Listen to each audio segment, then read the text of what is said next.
I'm Donnie, and you are amazing. Gandhi said, "Be the change you wish to see in the world." And you are being that change every single day.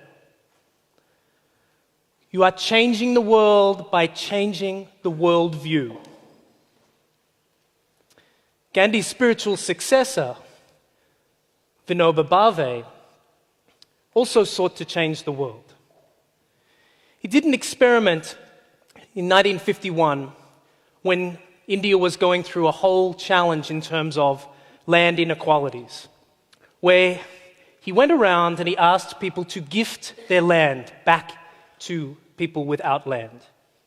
For 2 years he traveled throughout the country with Bhudan, this movement, to see land redistributed. And it was a failure. After 2 years, what happened was that the people who'd been given the land saw their land sold off because they didn't have the skills or they didn't have the interest to continue working the land, so it was returned, sold back to the wealthy again. And this is a little like our economy at the moment, where we have an extractive mechanism that continues throughout the processes of the way we engage with our market economy. We continue to see money and value extracted from the system in a way that's really unhealthy.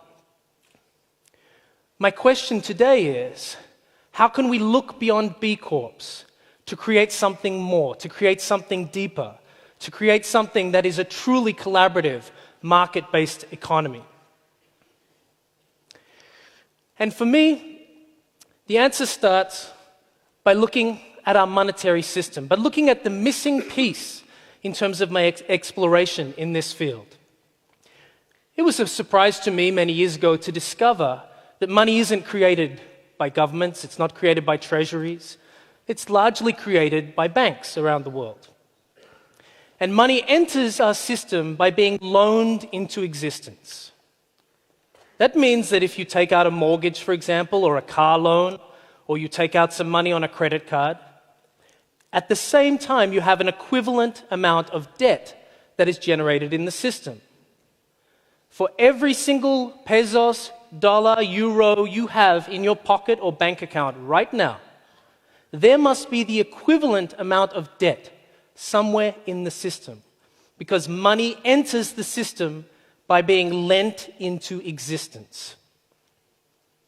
This is fundamentally important to those of us interested in changing the world because of what happens next in our capitalist system. What happens is that the money and the debt typically separate. If you think about when you get a loan for a house, for example, it's one of the most easy ways to consider this because the money immediately goes to pay for someone you are purchasing the house from, for example, and then you are left with the debt plus the interest. And this is what happens in a system that is based on profit maximization, is that money accumulates in the system. And debt has to therefore accumulate somewhere else. Now, if money and debt connect, they can be wiped out. Both of them can not exist further in the system. But when money and debt don't reconnect, you create a system of permanent indebtedness.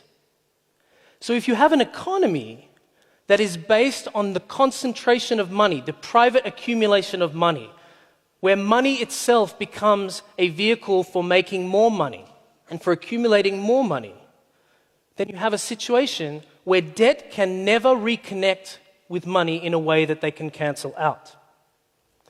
And that's why we have an economy where as the money supply increases around the world, the debt increases as well and even more. Because money is not able to reconnect with debt. The money does not circulate enough through our economy.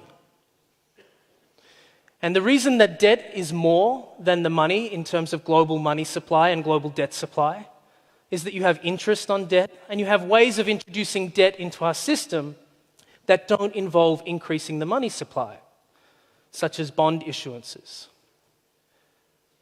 The reason I'm starting with this today is because for me, this is one of the biggest blind spots we have with our economy.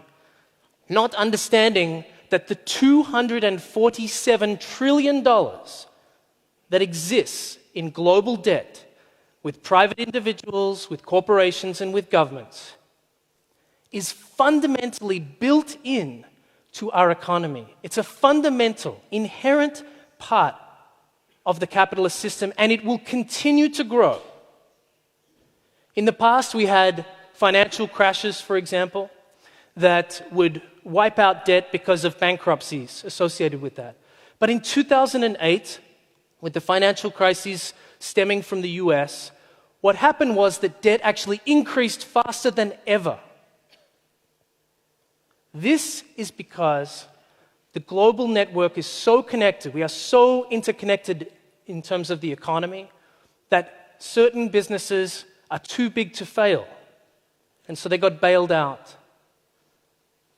The global capitalist system, whatever reform you might think is possible, whether we think that there is a way to be more philanthropic, whether we think that companies can give back more, let me tell you, there is no way to avoid the impending debt crises that we are facing. Because when money concentrates in the economy, debt has to concentrate elsewhere. The conclusion, therefore, is that profit maximization, which is the primary means by which money accumulates, profit maximization itself equals debt maximization. To grow the economy in a capitalist system, you must grow the debt. It took me many years of going down rabbit holes to understand how finance works, how global economic systems actually operate, to realize this. This system is built on growing debt of individual households, of corporations and governments. And guess who faces that impact the most? It's the households that are marginalized, it's the small businesses, and it's the governments that are beholden to other governments and private corporations around the world. This is the reason that financial inequality exists around the world. The one thing that I learned over the last few years that was a real mind shift to me around this was to distinguish between wealth creation and value creation, wealth and value creation, versus money creation. Because you see, wealth creation and value creation is unlimited. If I come to your property, to your house, etc., and we work together on something, we can create value out of that process. If I run a business and I come and I work in your community, we can create value in that process that has no cap to its potential. But when you put money into a system and it has to be matched by debt, it's a zero-sum game. Someone's gain of money means someone else must take on debt. That's why at the Postgrowth Institute, we're working on full circle economics. So this takes the current conversations around the circular economy, which have been focused a lot on the resource field, and it looks at what does circular value look like? How do we ensure that value that we're creating circulates in the economy? How do we ensure that the things that we're creating are accessible by all in the economy? But it also looks at the circulation of money within the economy. Because let me tell you, no amount of philanthropy, no amount of government regulation can address the siphoning of money that happens in a capitalist system. Because if you think about it, if there was a way that the world's wealthiest, the world's richest could actually be generous enough to give back such that money constantly circulated and debt could be paid down, then you would have no incentive to go into business in a capitalist system. Why would you do it? So what we call for is a new triple bottom line for interdependent flourishing. You may be familiar with the traditional triple bottom line of people, planet, and profit. Here we look at people, planet, and not for profit. Now, I know a lot of people in the audience here work with businesses, and they've probably worked with non-profit organizations And my guess is that you might be at the same place that I've been at before, which is to think of non-profit organizations as dependent organizations, ones that depend largely on the charity of the for-profit sector. And so perhaps you see market, government, and the third sector as three separate parts. What I'm here to share is that the not-for-profit field, which includes any business that is without private individual ownership, is so much bigger than you might imagine and circulates so much more money because it's without private individual owners. Take a look at this. Any Barcelona Football Club supporters in the crowd? Well, you may know that Barcelona Football Club is not for profit. It's a consumer cooperative which is governed by the members. It has ownership by the members, but in reality, that ownership doesn't mean you have an equity stake in the business. It means that you are a member of an organization with voting rights. The world's most profitable company, Saudi Aramco, 100% owned by the Saudi government, is not for profit in terms of it uses the income it generates goes entirely towards the Saudi budget.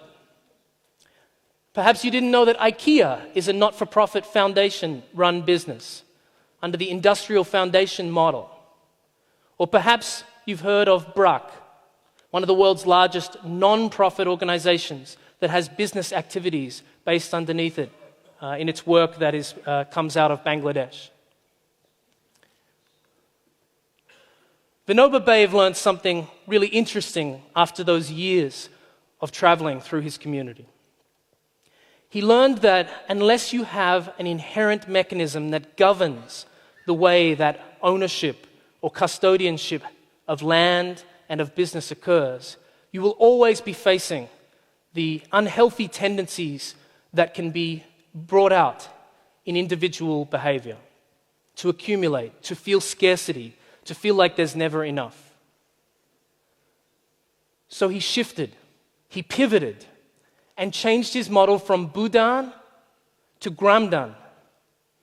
From Bhudan, which was the individual's gift, to Gramdan, which was the village gift. And his insight was that instead of private individuals passing land to other private individuals and maintaining that system of private equity, he asks for people to gift, as a village, their land into a village trust, into a not-for-profit structure, into a model of stewardship. And while Gramdan took a hit over the last few decades and is not so strong anymore in India, for many, many decades, it was a powerful model for stewardship of lands within communities, based on this inherent circulation of money, of resources, of value. That's how nature does it. All living systems thrive on circulation, whether it's our blood pumping through our bodies, whether it's nitrogen pumping through the atmosphere and the earth in this cycle. All living systems thrive on circulation, and they die on stagnation. For us to have an economy and a market that is truly collaborative, that isn't fighting against its own interests, that isn't saying, we are about purpose, but not understanding that at the same time, if you have the privatization of wealth, and particularly money, if money is concentrating in your system, you will have a problem. Without understanding that challenge, we are facing a situation that is inherently destructive. But if we understand that all living systems, and therein the greatest economy we can imagine, will thrive on that circulation, then perhaps we can imagine something a little beyond B Corps, given the B Corp model is typically focused on for-profit, private equity-based businesses. There are some not-for-profit examples that include, for example, Beneficial State Bank, Breadstone Bakery, where a foundation owns a B Corp. And my challenge is for us to look at that deeply and to ask, what more can we do in this space to really encourage the world we want? Yes, you are willing to be the change, but are you willing to see what the change really needs to be?